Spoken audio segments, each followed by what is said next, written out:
equipo directivo tiene que tener un compromiso con el SEO y tiene que ser un negocio bien dependa un porcentaje alto del SEO o quiera llegar a tener un porcentaje importante del indexado. Esto hace unos años no era un problema. Google realmente crawleaba todo lo que podía e indexaba todo lo que podía. Tú tienes que tener algún módulo de enlazado que te permita potenciar esos contenidos frescos de última hora.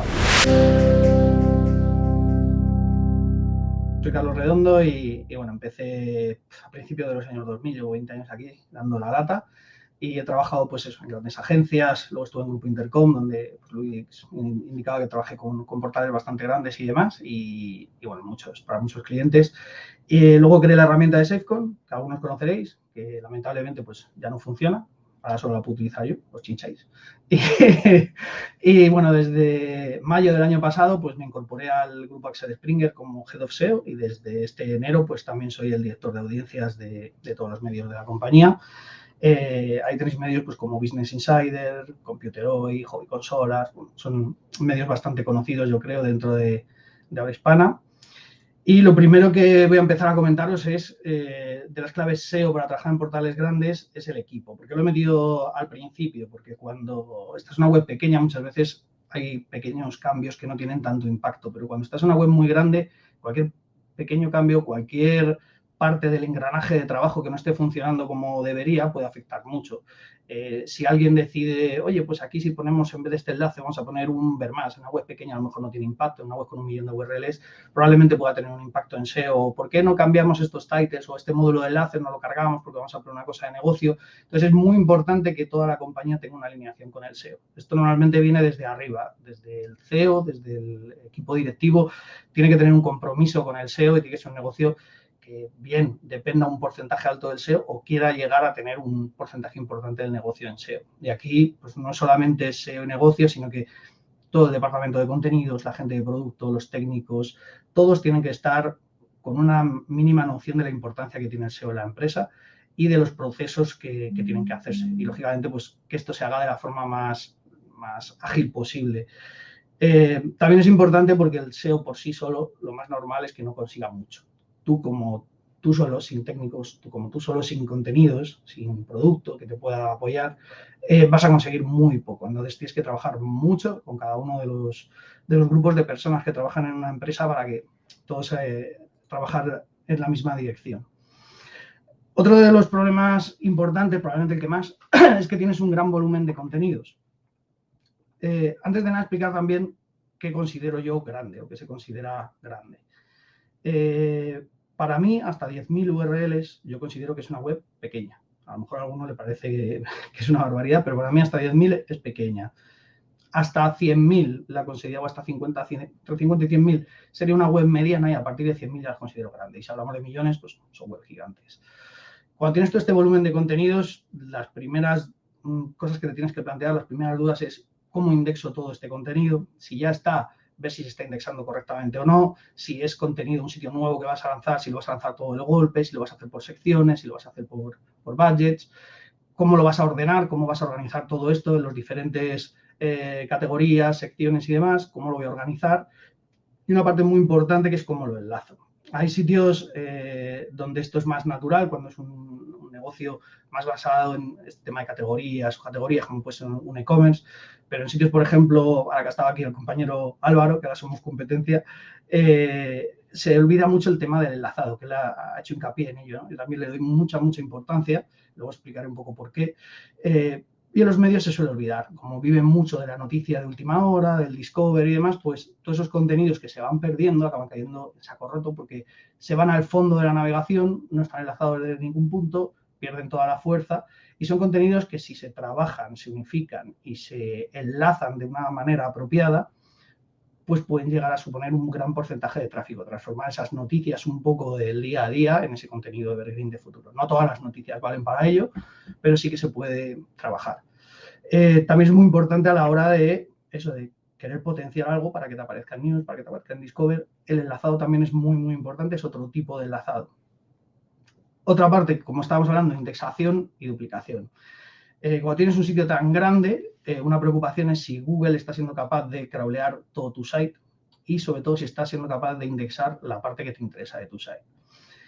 Aquí afectan muchas cosas a nivel de arquitectura de la web, de la profundidad donde tienes los elementos, del crowd budget. El crowd budget, para hacerlo sencillo y que lo entendáis más o menos, es como el tiempo que la araña está dispuesto a perder en tu web. ¿De qué depende esa cantidad de tiempo que está dispuesta a gastar en tu web? Pues de una gran variedad de factores, del volumen de contenidos, de la frecuencia de actualización de esos contenidos, de la autoridad del dominio en el que estás analizando, de cuántos enlaces enlazan a tus nuevos contenidos. Todo este tipo de cosas puede afectar a esta métrica de los tiempos de carga, de los tiempos de respuesta que tiene tu web. Hay muchas métricas. Esto normalmente en sitios muy grandes se suele medir por los logs, pero hay otro tipo de métricas que puedes utilizar. Aquí pongo algunas. Métricas de eficiencia en crawling que yo llamo. Pues hay una que sería eficiencia de crawleo global, por ejemplo, de todas las URLs que existen en tu dominio y que Google puede llegar a ellas mediante enlaces, crawleando, pues ver cuántas de ellas son indexables. Porque hay muchas que vas a tener como no index, porque el contenido es malo y lo has decidido desindexar, o simplemente no se puede llegar a ellas. Pues cuántas indexables tienes sobre crawleables, cuántas tienes indexables por crawleables por categoría, para ver si tienes algún problema dentro de alguna sección. Esto es muy común cuando se empiezan a agregar fuentes de terceros. También por profundidad, saber cuántas URLs tienes totales en cada uno de los niveles de profundidad de tu web, y de estas, de este grupo, cuántas de ellas se pueden indexar. Luego, lo que es ya la eficiencia de indexación, que es de todas las que tienes indexables, cuántas realmente indexa Google. Esto hace unos años no era un problema. Google realmente crawleaba todo lo que podía e indexaba todo lo que podía. Según Internet se ha ido haciendo cada vez más grande y creciendo cada vez más rápido, incluso antes había gran parte de Internet que no estaba rastreado por Google, pero a día de hoy eso sí que ha empezado a ser un problema. Hace unos años acá, muchos sabréis, porque ha habido problemas donde Google no era capaz de indexar los últimos contenidos que habías publicado, contenidos muy profundos se quedan sin indexar. Al final tiene ciertos recursos que tiene que priorizar y tienes que intentar ayudar a Google de que realmente llegue a indexar todo lo que a ti te interesa. Entonces es una métrica interesante a vigilar. Y luego la eficiencia de captaciones de todas las URLs que te ha indexado Google, cuánto es el tráfico orgánico que está llegando a ellas. Esta métrica también la puedes subdividir. Otra parte importante de los portales grandes, cuando tienes muchos ítems, ¿cómo haces para tener una arquitectura donde haya un enlace en el menor número de saltos? Saltos es, normalmente Google rastrea la web desde diferentes puntos de entrada, pero el más importante es la home. Tú miras desde la home cuántos clics habría que hacer para llegar a ese contenido, ¿no? Lo suyo es que sea el mínimo posible. En el SEO antiguo se decía, el máximo es 3, en 3 saltos tienes que estar. Bueno, eso no está tallado en piedra y evidentemente para sitios muy grandes es casi imposible que en 3 clics pueda llegar a todos los artículos, noticias o productos que tienes. Puedes tener 4, 5, 6 niveles, lo que no puedes tener es 50 niveles de profundidad, ¿vale? Porque en cada salto que va pegando la araña, digamos que ese potencial que te está dando ese enlace cada vez es menor, cada vez se va reduciendo, con lo cual se va reduciendo mucho, cada vez vas a rankear peor esos artículos o esos productos, y también la araña puede cansarse y no llegar a ese nivel de profundidad, ni siquiera llegar a visitar esas URLs. Entonces, una gran parte es esta creación de listados, categorías, tags, filtros, llamarlo como queráis. Y aquí hay que tener muy claro la generación de contenido. ¿Qué contenido van a tener esos listados? ¿Qué elementos meto? Si tengo capacidad de generar contenidos únicos, originales para esos listados o no. Los filtros que voy a meter, la multiplexación, esto es cuando cruzamos, ¿no? Cruzamos pues, por país, por provincia, o en el caso de e-commerce, por talla, por color, todo este tipo de cosas. ¿Cuántos vamos a tener? ¿Cuántos vamos a generar? Y de esos, ¿cuántos queremos indexar? Porque puede que no nos interese indexar todo. Luego explicaré un poco por qué. Definir bien en cada parte de estos listados los módulos de indexado que vamos a tener, ¿vale? ¿Qué enlaces vamos a lanzar, tanto desde Home y otros sitios hacia estos listados y desde esos listados hacia dónde enlazan? Y luego un control de la similaridad interna que vas a manejar. Esto sucede en un portal grande, vas a generar contenidos muy similares internamente unos con otros. La otra parte son las fichas. Todo Internet son fichas y listados. Da igual el tipo de web que tengáis. La ficha puede ser la ficha de un producto, puede ser una noticia, puede ser un PDF descargable. Todo para mí, todos son fichas, ¿vale? Son, digamos, el contenido final. Aquí vas a tener que tener en cuenta la calidad y la originalidad del contenido que tú tienes para esas fichas. Cómo vas a componer esa ficha, si vas a meter una descripción, un precio, imágenes, comparativas, especificaciones, cómo vas a crear todo eso, cómo lo vas a componer. Aquí también qué módulos vas a hacer para ayudar a la indexación de estas fichas y si estas fichas van a ayudar a la indexación de otros elementos.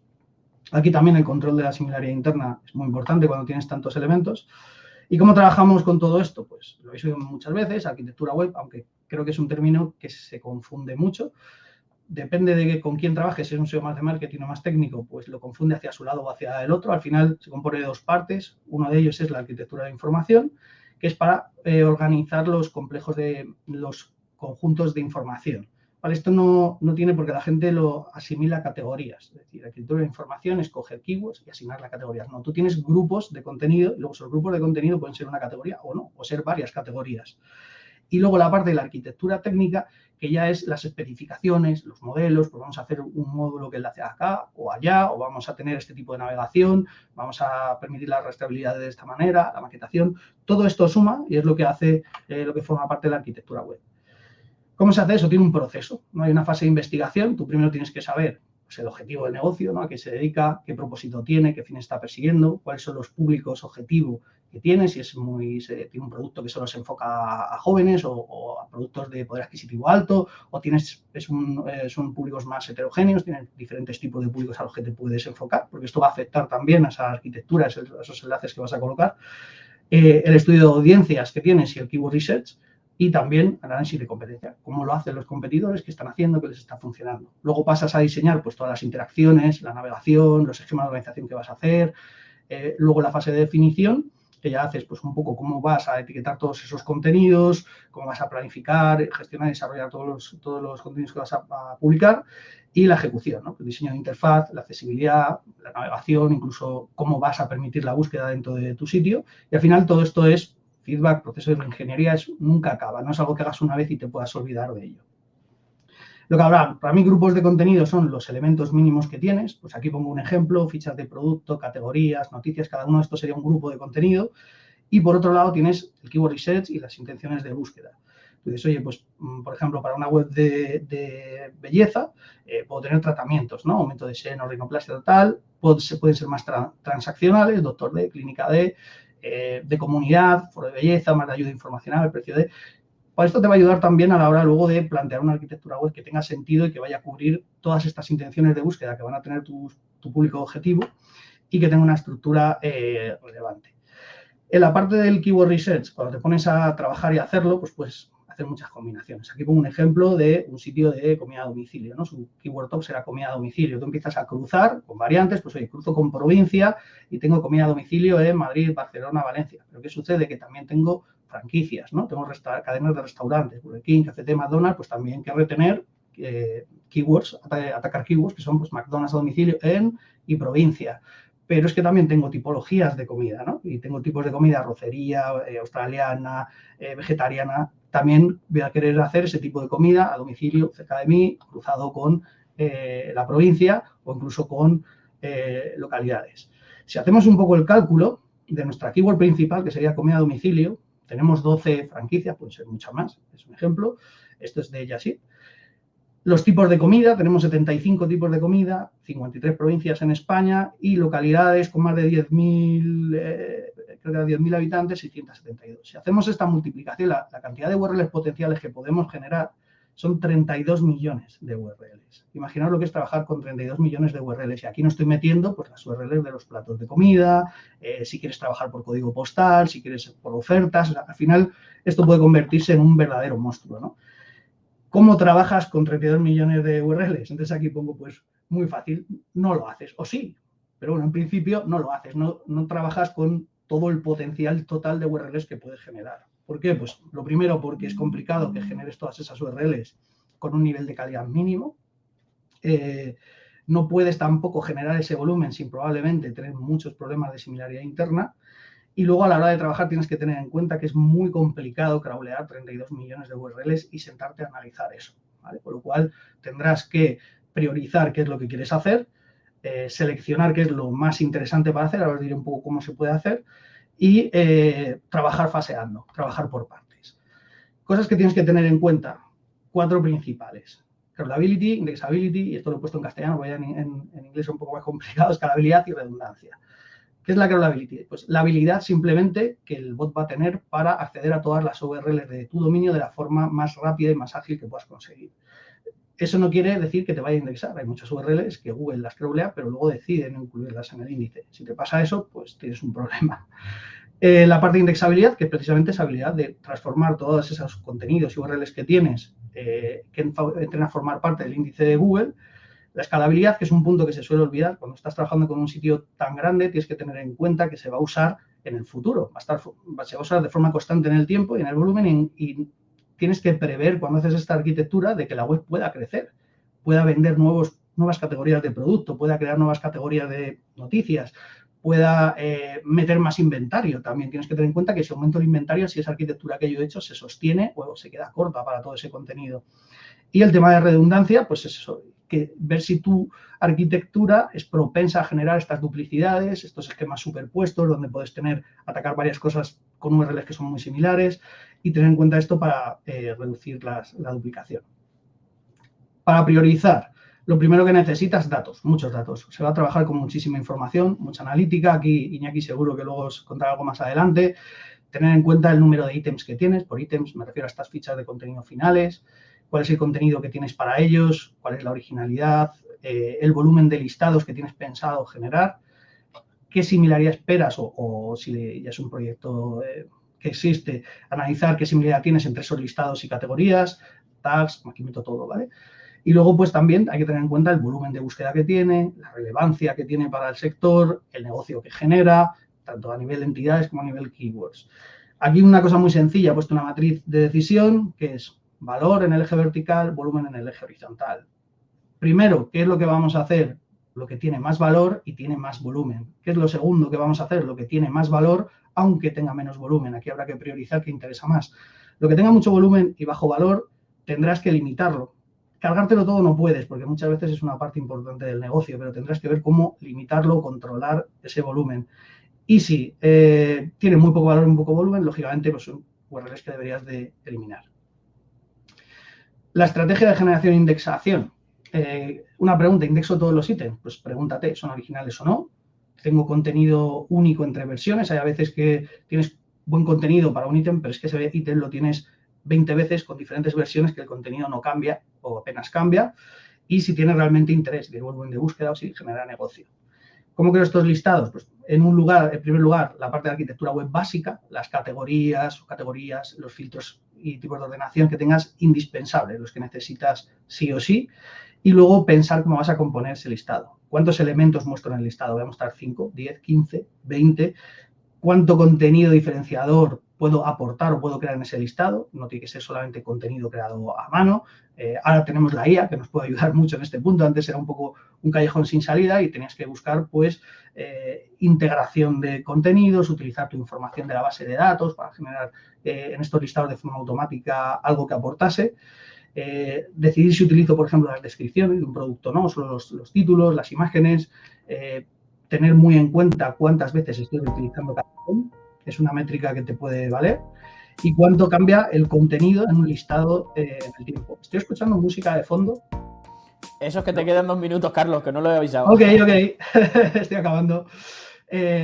¿Cuánto cambia el contenido de un listado en el tiempo? Esto es un truco, vamos a decir, entre comillas. Cuando veis los listados de muchas webs, muchas veces pensamos que están enlazadas por cuál ha llegado la última o cuál es más importante, pero hay sitios, por ejemplo, como Trovit o Mil Anuncios, que utilizaron esto muy bien, que era, como sé que puedo generar mucha duplicidad, lo que hago es variar esos listados mucho, el contenido, los ítems que muestran esos listados, con un algoritmo los voy variando continuamente. Así ese contenido siempre es fresco, Google encuentra contenido diferente cada vez que entra, me va a rastrear más. Bueno, es un tipo de técnica que podéis utilizar.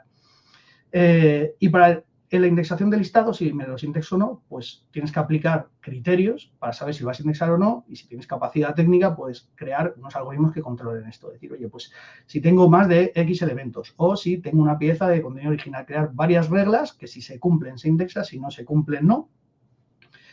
En la estrategia de generación e indexación de estos contenidos, lo que hablábamos, muy importante, cómo los enlaces. Intentar que las jerarquías sean lo más planas posible. Que no hagamos estructuras verticales con categorías, subcategorías, subcategorías, subcategorías hacia el fondo, más filtros, más tal.